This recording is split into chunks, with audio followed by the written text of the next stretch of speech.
Alright, Bismillah. Assalamu alaikum wa rahmatullahi wa barakatuh, everyone. Jazakallah khair for tuning in, and welcome to our Unity in Islamic History talk with Dr. Wajid, who is the founder of Charity Week himself, right? And we'll just wait a few minutes, inshallah, for people to connect.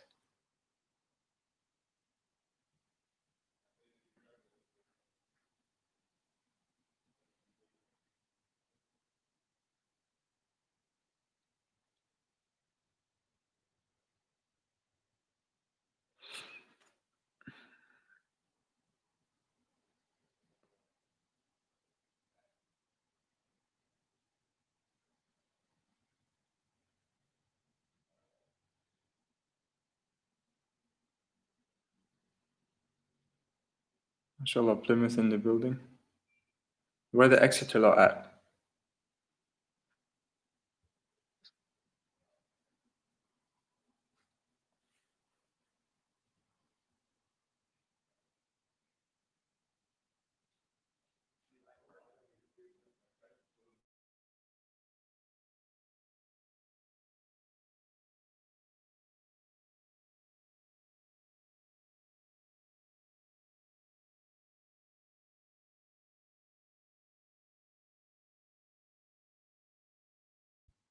For those of you just connecting, Assalamu alaikum. We're just waiting for others to connect. Inshallah, we'll begin in a few minutes.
Assalamu alaikum to everyone.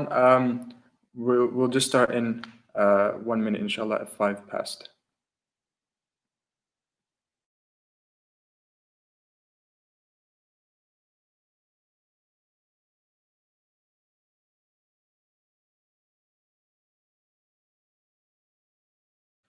All right, Bismillah ar-Rahman ar-Rahim. Assalamu alaikum wa rahmatullahi wa barakatuh, everyone. Once again, welcome to our Unity in Islamic History talk, Dr. Wajid. Dr. Wajid is a doctor by profession, and he is the founder of Charity Week, which is the campaign we've been talking about to you guys for the past week. This campaign begins next week, inshallah, on Monday. The goal of this campaign is to bring Muslims together, right, to raise money for orphans and needy children. And the vision of this campaign is unity, right? And so that's why we're here. Inshallah, Dr. Wajid will deliver this talk. Dr. Wajid is also a member of the Muslim Council of Britain.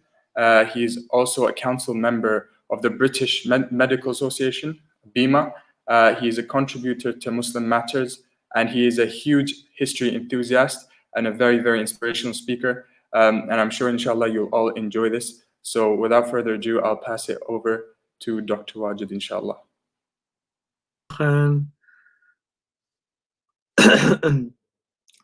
الحمد لله العالمين والصلاة والسلام أشرف الأنبياء والمرسلين نبينا محمد وعلى آله وصحبه وسلم وإليه تسليما جميعا كثيرا. Jazakallah khairan for those very kind words, Brother Muhammad. I'm not so sure how much that applies to me. Thank you to Exeter and Plymouth Islamic Societies for inviting me to say a few words. You guys hold a very special place in my heart because, when South first became a region in Charity Week, I remember when people used to say that it's so large a region, you can't really manage it. And is it even worth it? Are there even Muslims there? Is it even worth getting South on board and starting a whole region? Can't we just tag them onto London? And all the excuses kept coming up saying there are not enough people there. And the Muslims in the South, they're different to the Muslims in London. In London, they're active, they get on it, they do things. In the South, they're different. They're very separated and far away from each other. I mean, what is the South even? I mean, what cities are there? So every excuse would come up. And alhamdulillah, the previous generations weren't willing to listen to excuses. They didn't make any. They made moves instead of made excuses. So they plowed on. And it started with one brother trying to just somehow connect a few different Islamic societies together, and it grew and it grew. And mashallah, South now is a powerhouse. Every year you guys do something to impress and amaze everyone else. It probably has the most members in the international team, and not only that, it's the attitude that you guys go into everything with, mashallah. In your region, you show what in other places people say there's only a few of us, we can't do very much. We're like, well, no, you can. Look at the South. With smaller numbers, look what can be achieved when they work together, mashallah. So you guys hold a very special place, not just in my heart, but in the whole Charity Week family and beyond that as well. May Allah subhanahu wa ta'ala reward you for all the work that you do and the people that you inspire, many of whom you never even met or even know about, that you're inspiring them. So, unity in Islamic history. The theory is that unity is important and it's something good and it's something we should strive to achieve. Right? I mean, Islam itself is built on Tawheed, on the unity and oneness of the Creator. We are all directed for one Qibla. We have one book, the Quran. We have one messenger, the Prophet ﷺ. We are one ummah. That's the theory. And there's no one who disagrees with that theory, right? So what's the problem? Problem solved. Khalas. End of story. Shortest talk ever. We can go home now. Because you're not going to find a scholar that goes, no, we're not for unity. You're not going to find anyone who says, I'm not for unity. Everyone says they're for unity. In theory, everyone says they're for unity. But what is the reality like? What's the reality on the ground in the Muslim world? The reality to anyone who cares to look is the opposite. The reality is disgusting.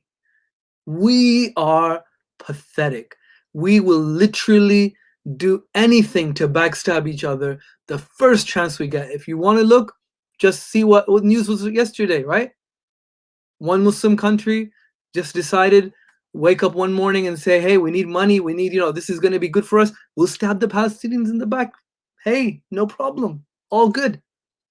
And there's probably more that are willing to do that, ready to line up. In Yemen, who's killing the Muslims? Who's starving the children there at a rate that has barely been seen since the Holocaust? Who is it? Are there armies of oppressors coming from abroad, or is it Muslims against Muslims? Both sides shouting, La ilaha illallah Muhammad Rasulullah. In Syria, what's going on? Who is it that's doing this? In Bangladesh, okay, you could say, what about, okay, well, let's talk about Myanmar. In Myanmar, it wasn't Muslims killing Muslims. You're right, it wasn't Muslims. Allahu Akbar. Not Muslims this time, somebody else killing us. So what happened? They go into Bangladesh. First of all, the people from Myanmar, the Muslims, they're looking for asylum anywhere, and they're being turned away at every border, every Muslim border. Malaysia, no. Indonesia, no. Bangladesh. No one has space for them. Eventually, Bangladesh gave them a piece of land. What's the number one job in the refugee camps over there? Prostitution. Of course it is prostitution, because our Muslim brothers are prostituting our refugee sisters. The reality is disunity is everywhere. It's dripping from our mouths everywhere you go. It's in the news. You can't hide it. You can't even hide it on campus, right? I guarantee you, I've never been to your ISOCs.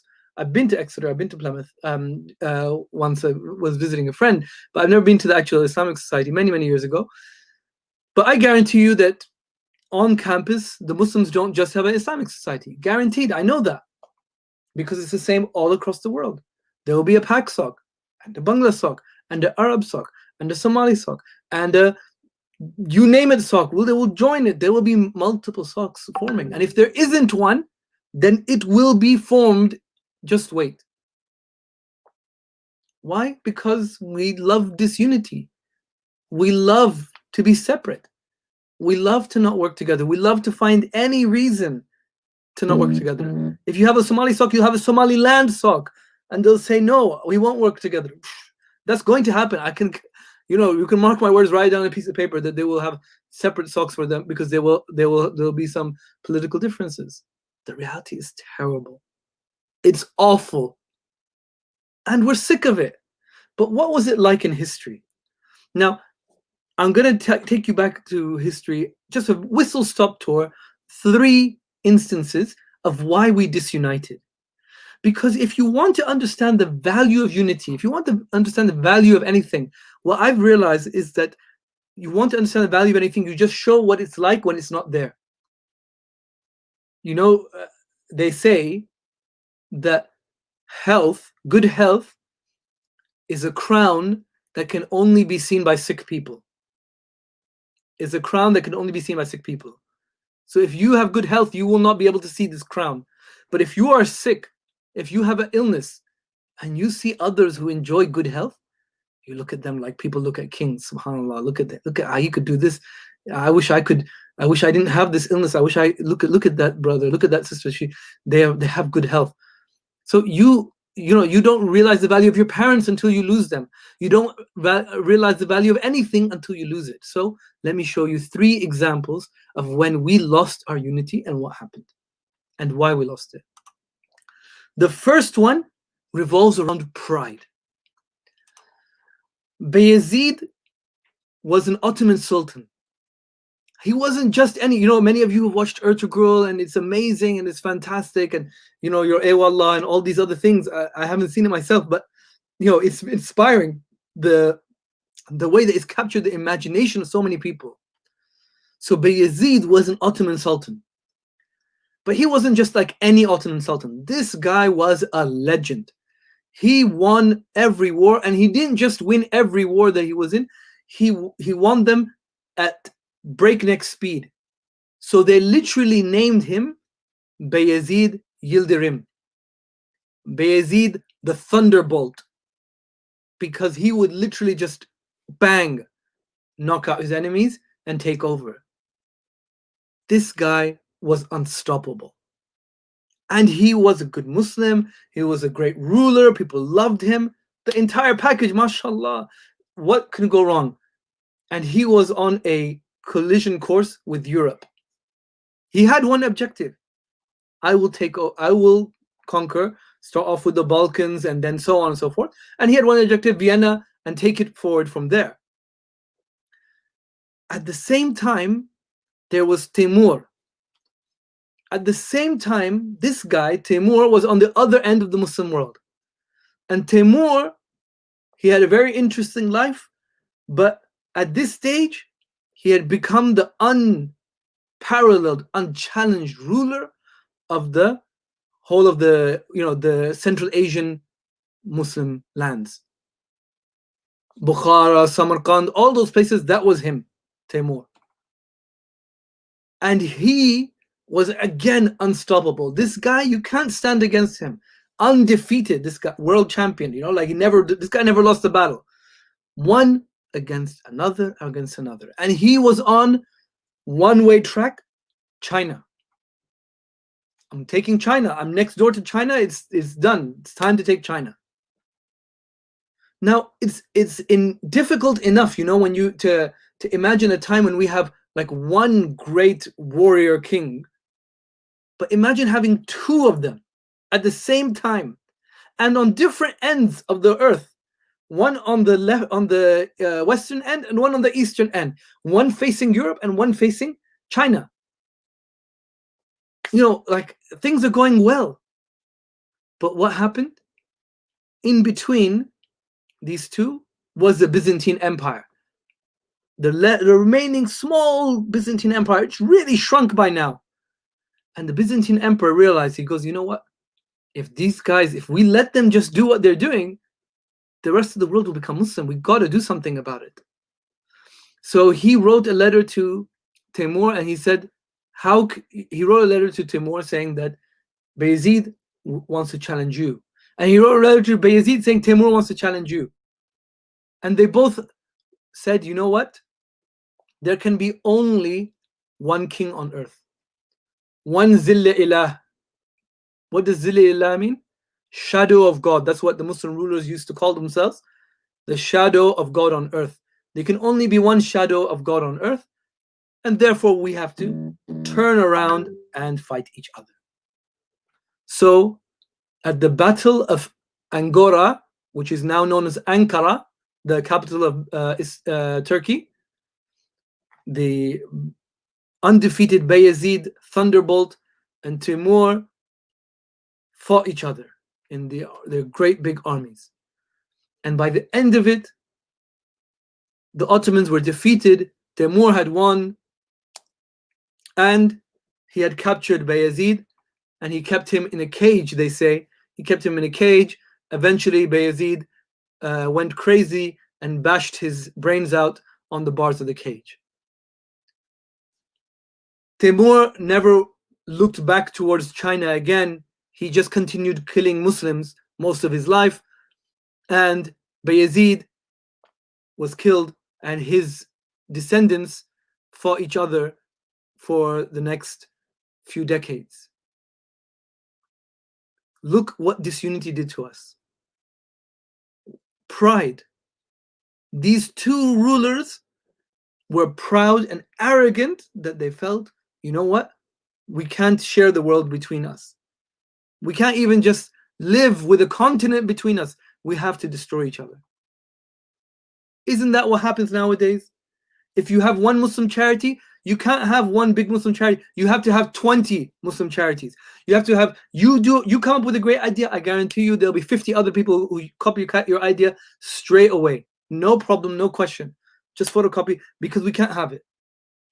We cannot, inside us as Muslims, we cannot accept that any Muslim does well. There was that old joke, isn't it? That they went to, some people went to a zoo, and they were seeing all the different animals, and all the animals were in a cage. But they saw these monkeys, but they were in a cage, but there was no roof to the cage, so the monkeys could get out. So the visitors, they asked, why don't you have a roof on the cage of this? Like the monkeys will get out. And they said, no, the monkeys will never get out. Why? Because they're Muslim monkeys. Huh? What does that mean? Because they're Muslim monkeys. So we don't need to put a roof on the cage, because anytime one of those monkeys gets too close to the top, one of the other ones will just pull him down and make sure he doesn't get anywhere near the top. So we don't need a roof. We save money. This is what pride did to the Muslims. The second story is the story about greed. Greed, pure money. We think we're not about the money. Muslims, mashallah, we like to give charity, blah, blah, blah. Rubbish.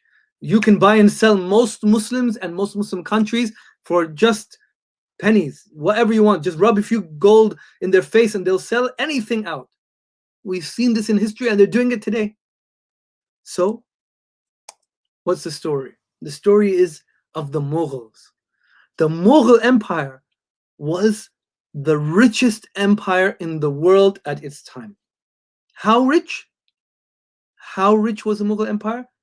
More than 25%.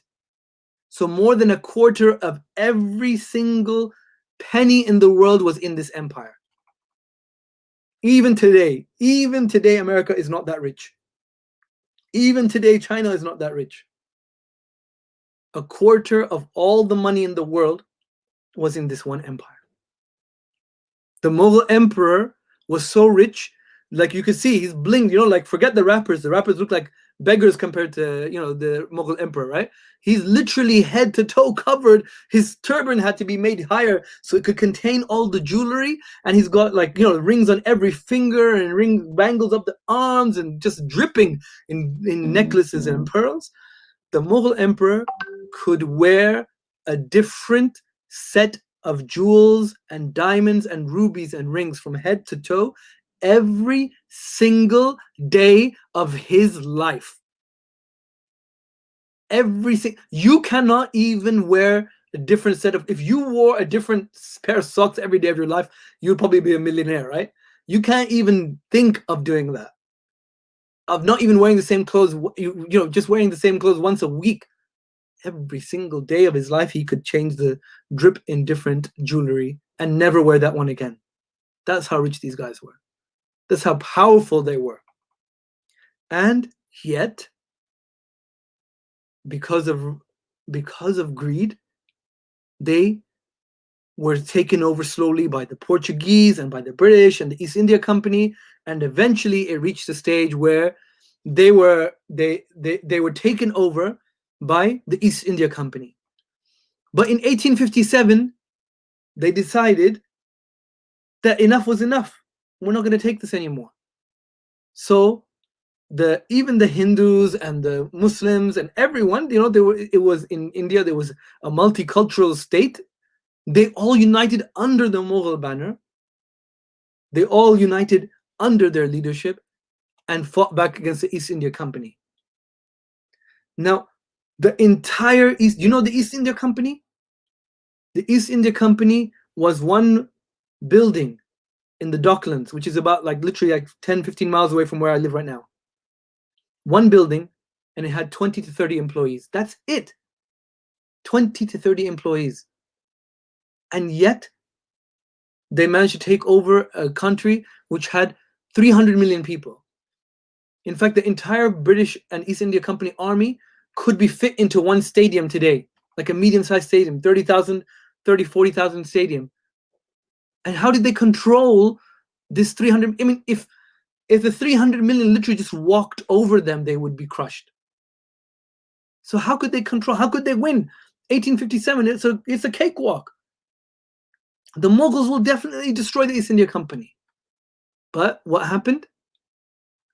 The East India Company won. How did they win? Because not everyone was supporting the Mughals. A lot of Nawabs, a lot of minor kings, minor governors decided, hey, if you give me some money and make me the king of my little place, then I will abandon the Mughals. And they were like, great, I'll give you some money, I'll give you some money, I'll give you some money, I'll make you Nawab, I'll make you this, I'll make you that. And many of them abandoned. And you can see what happened. At the end, they were betrayed, they were defeated. Some say up to a million people were killed in Delhi alone.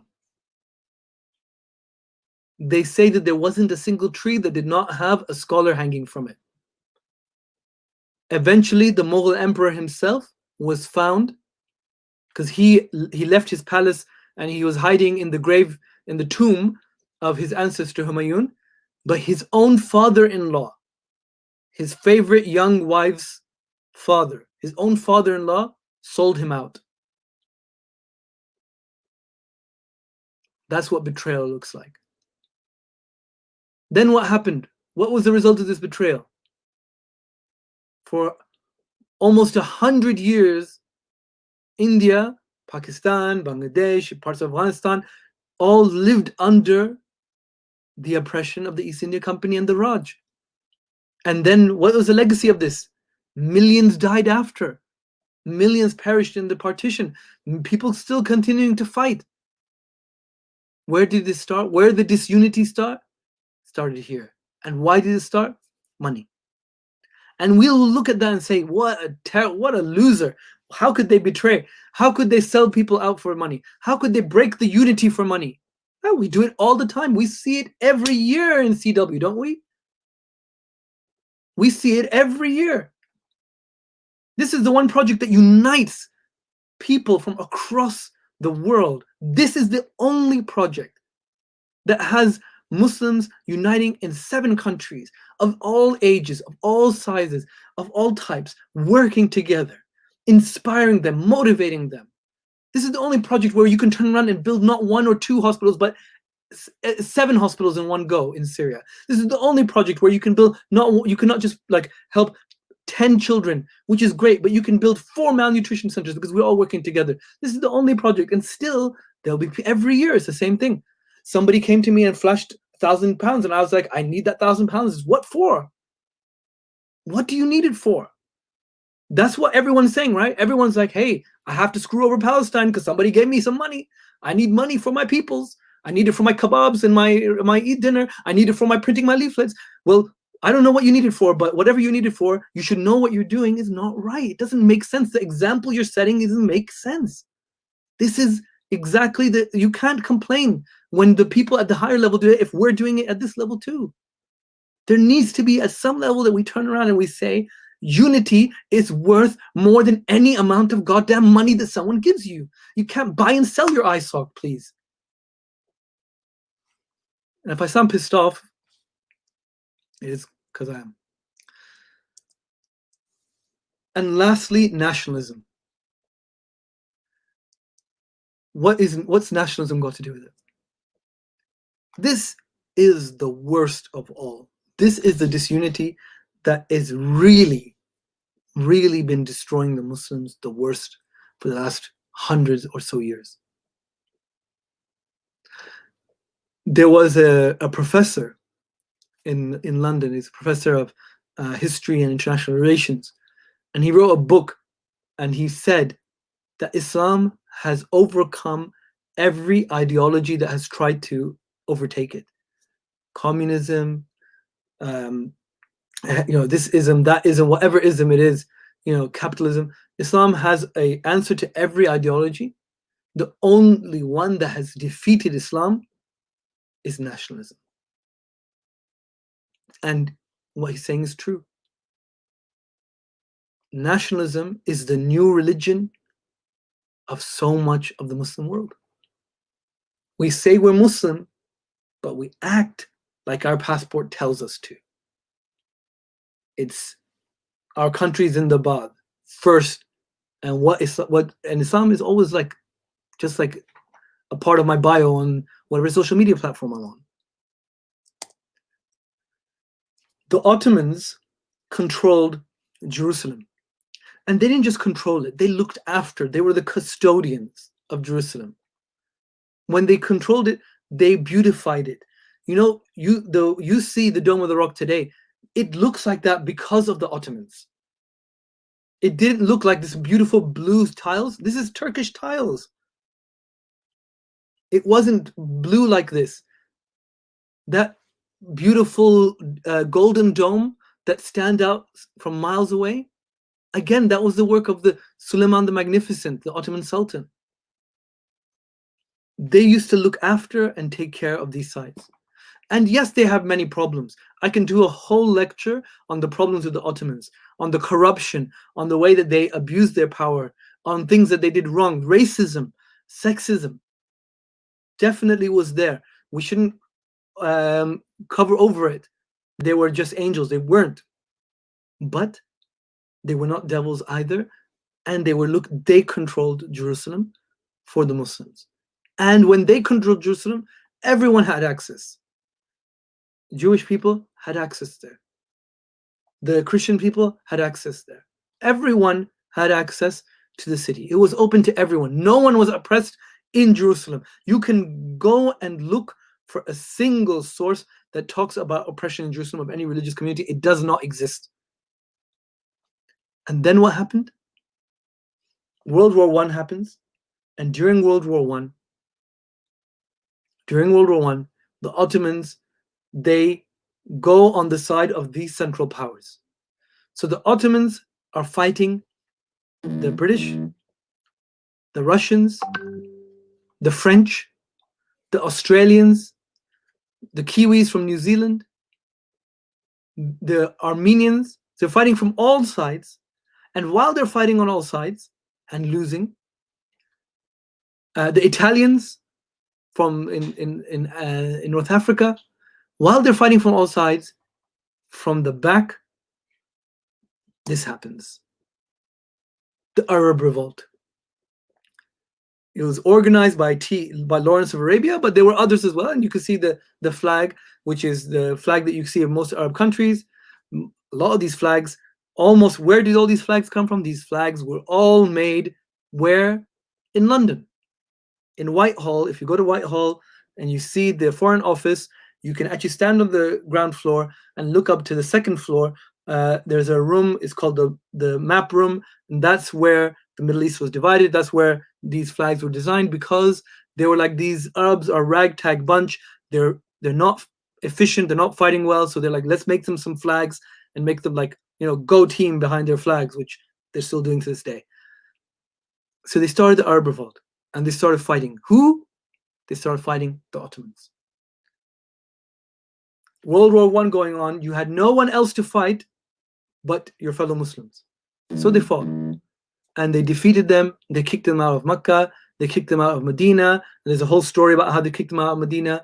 They kicked them out of Arabia, and they destroyed the Hijaz Railway, which was built by the money of Muslim people from across the world. Even the poor people and the beggars gave their money to build this railway from Damascus to Medina. They destroyed it completely, and only up till now, a new railway is being built.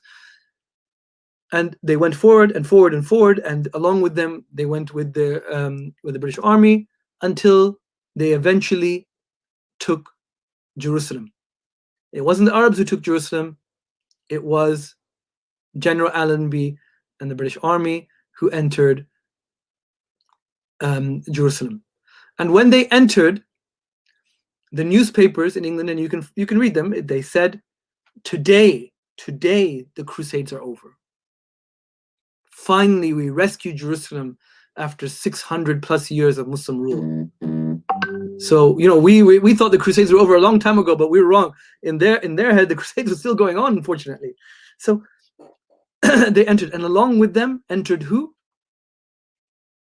Along with them, a man wearing Arab clothes came in, went into a room, and then came out wearing full British uniform. It was Lawrence of Arabia. Everyone knows Lawrence of Arabia, wearing the flowing Arab robes, dressed as an Arab, speaks fluent Arabic. But now he was dressed as a British soldier. So someone asked him, "Why did you do that?" And he said, "When I was growing up, I used to read books about the Crusades. And I always wanted to be a knight. I always wanted to be a heroic, chivalrous knight with shining armor. But the thing is, I was dreaming with my eyes open. And I wanted to make my dreams come true. My brothers, my sisters, there are two types of dreamers in this world. There are people who dream with their eyes closed, and you don't need to worry about them because they are asleep. And there are those who dream with their eyes open. You must worry about them because they may make their dreams come true." The Muslim world is not united anymore. Absolutely isn't. And there are many reasons for that. And I hope that what I've said in so far hasn't come across as attacking any group or any individual specifically. There is blame for everyone. We all are to blame for this. Every one of us. Because if we weren't all to blame, then again we'd be disuniting. Maybe sometimes people take the money option out because their brothers and sisters haven't helped them financially. Maybe sometimes people disunite due to greed because we haven't given them the right examples to aim higher.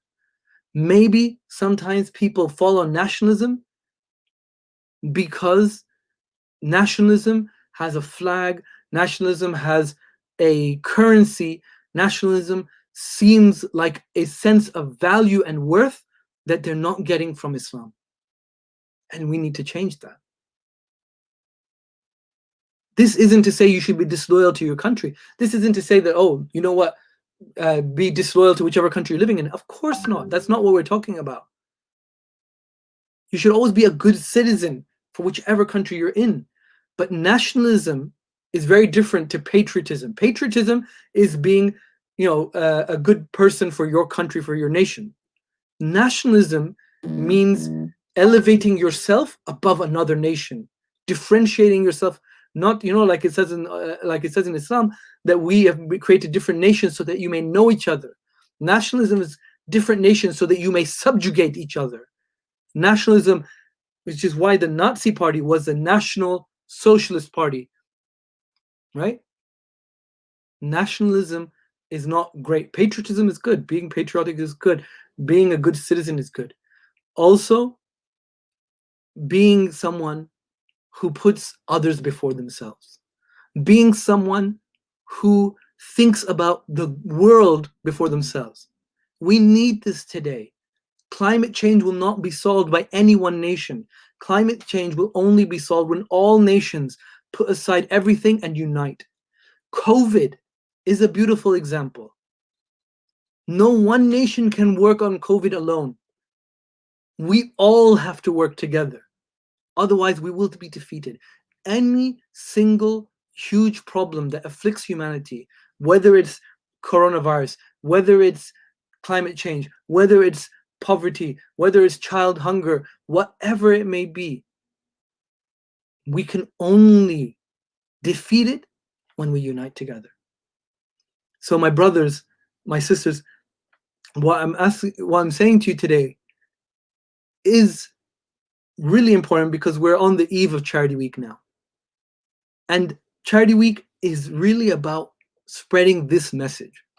It's about spreading the message person to person, individual to individual, institution to institution, community to community, city to city, country to country, and say, we're better when we're together. And no excuse exists, no legitimate excuse exists for us to differentiate. I'm not saying that we need to be united in Charity Week. If you don't want to take part, that's fine. We don't want, this is not about unity within Charity Week. This is about unity full stop. But don't leave because of money. Don't leave because those guys are more practicing or they're less practicing. If you do that, you're going to keep doing that. You're the future leaders. You're going to do that at the masjid level, and you're going to do that at the community level, and you're going to teach your children that. And we have got to stop this. We've got to change this. Right now, the projects in Charity Week include 60 children, Syrian refugee children in Lebanon who are waiting for heart surgery. Each heart surgery costs between $2,000 to $5,000, depending on the complexity of the surgery. There is no way they can afford that. When Islamic Relief said, how many do you think that you could pay for? I told them, how many do you have? They said 60. I said, we'll do all 60. They said, you can't do all 60. That's too much money. You won't be able to raise that much. I said, no, we've got a team and we're united, inshallah. We will do all 60, inshallah. Right now, Palestine is suffering from reduced, because everyone's economy is going down, so there's less aid money going to them. But not only that, COVID is causing them to go bankrupt, so their hospitals are going bankrupt. They're closing the child pediatric units in their hospitals. We can make sure that that doesn't have to happen. Right now, there are children in South Africa, in Nigeria, in the Philippines, in Pakistan, who are literally on the streets right now, and they have three choices. They either work for a living, even if they're 3 years old or 4 years old, they're going to sell something, or they sell themselves, or they're going to be kidnapped. And we have a choice. We can pay to get them off the street and into schools. Give them an education.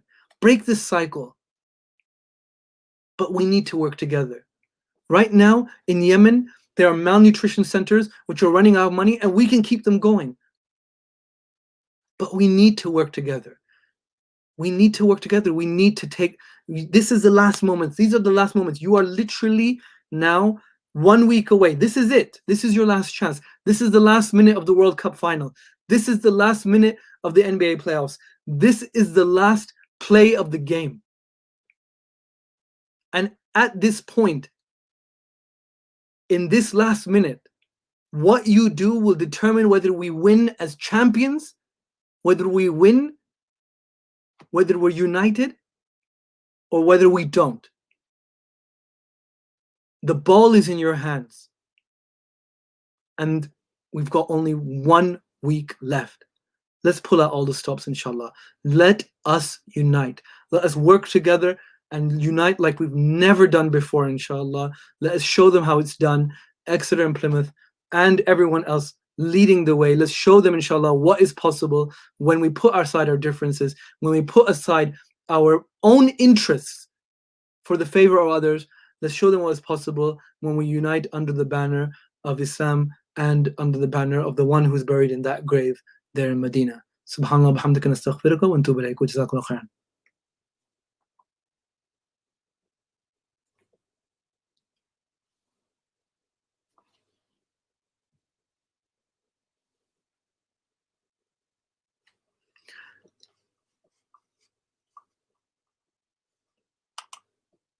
I think that's me done, guys. SubhanAllah, Dr. Wajid, Jazakallah khair for that beautiful, beautiful talk. It was very, very inspirational and powerful. I feel very motivated for Charity Week now, and I hope, inshallah, everyone that was watching has benefited and is inspired and is motivated for Charity Week. But just before everyone goes, you're probably asking yourself this question: how can I help? If you haven't heard of Charity Week yet, then how can you help?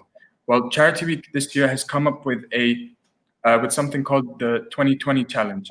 So what we want everyone to do is take on this challenge where you pick any activity, right? You apply the number 20 to it and you get sponsored for doing it. So basically you send out your page, you get donations for your challenge, and inshallah you'll be raising money for these orphans and needy children. And obviously we're facing such tough times at the moment with all these restrictions and everything. But remember that this is something that we can definitely do, right? You can do this from the comfort of your own home, right? It's within our reach, but we need every single one of you to pick up your phone or your computer, go on that website, and inshallah sign up and send your pages out and get these donations in, inshallah, because we don't want to let these children down. Yeah, they need that heart surgery, they need that hospital, they need that school and that malnutrition center. And Dr. Wajid has already spoken about some of the projects, right? So this is where we need to step up. And by the way, we need them too. We need these orphans, right? On the day of judgment, this could be the difference between us going to heaven and hell. This could be this sadaqah that you give. This could be your shade on the day of judgment, right? So remember this, and inshallah, all of us have to push this because these children need our help, and they can't just wait till next year. It has to be this year. So inshallah, obviously the tagline for this year is "Let's make history." So let's do that, inshallah. Let's make history honestly this year. And Jazakallah khair, Dr. Wajid, for coming. I just want to say, if I said anything to offend anyone, I know maybe I sounded a little bit harsh against some people, or it could have been construed that what I said was, maybe calling out people. It shouldn't be construed that way. And if it came across, I apologize. But what I do want to say is that, it's a serious point that each one of us, let's implement unity in our lives as much as we can, as much as we humanly can. Inshallah, let's try to strive to bring that. Always think, if you're from India, Pakistan, what are you doing to unite with our brothers and sisters from Africa? Always think, if you're a brother, what are you doing for the sake of our sisters? To help get them into mosques, for example, which you don't let sisters in. Or if you're a graduate, what are you doing for our undergraduate brothers and sisters?